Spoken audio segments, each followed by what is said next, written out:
Shalom and welcome to 2 Minutes of Torah. This year is entitled Rav Aharon Lichtenstein, the most beautiful and loving critic.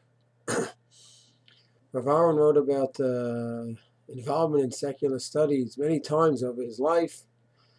In the early 60s, he had a famous article which was printed in Gesher, printed in Myers-Rav publications, reprinted later on in the Torah Mada Reader, which preceded the Torah Mada journals. And then later in the 80s, another famous essay called Centrist Orthodoxy, where he talks about what he thinks, what he believes to be the proper approach to Hashkafa. And for him, Central Orthodoxy includes a lot of different topics. It talks about Torah Mada, relationship to a non-religious Jew, relationship to the state of Israel. And for him, Centrist Orthodoxy is an umbrella that includes many, many other details along the way. But I'd like to point out the following. He was very clear and precise in his shitot, but in the Centrist Orthodoxy article, there's something very, very unique there.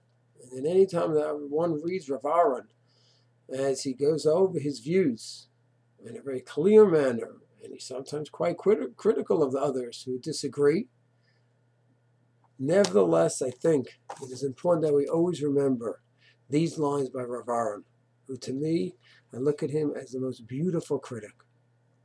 This is page 224 in By His Light in the article in Centrist Orthodoxy.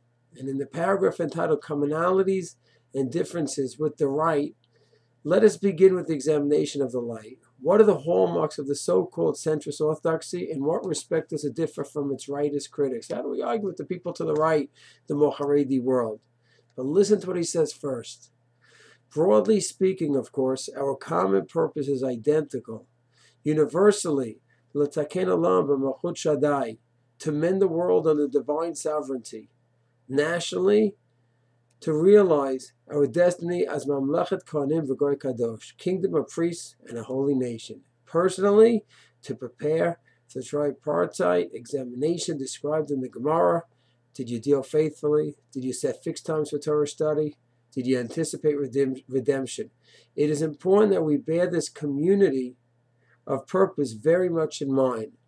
Even as I'm about to argue, Rav Aharon says, with the people to the right on various issues, and argue forcefully he does.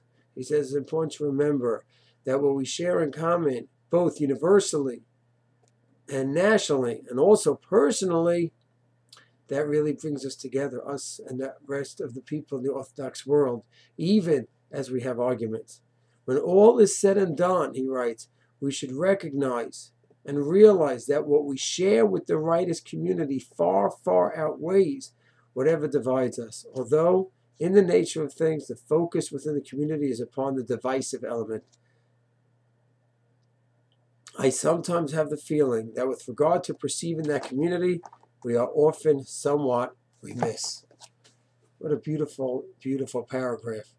But as he's going ahead and about to tackle some serious issues where he has some arguments with people to the right, and he maintained them till the end. Look at his article he wrote just a couple of years ago on Das Torah, some serious criticism there.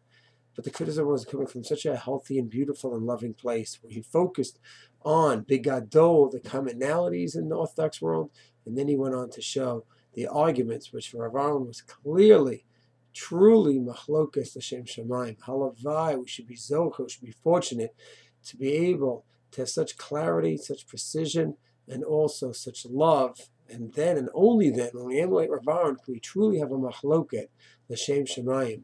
Machlok is truly for the sake of heaven. Shalom.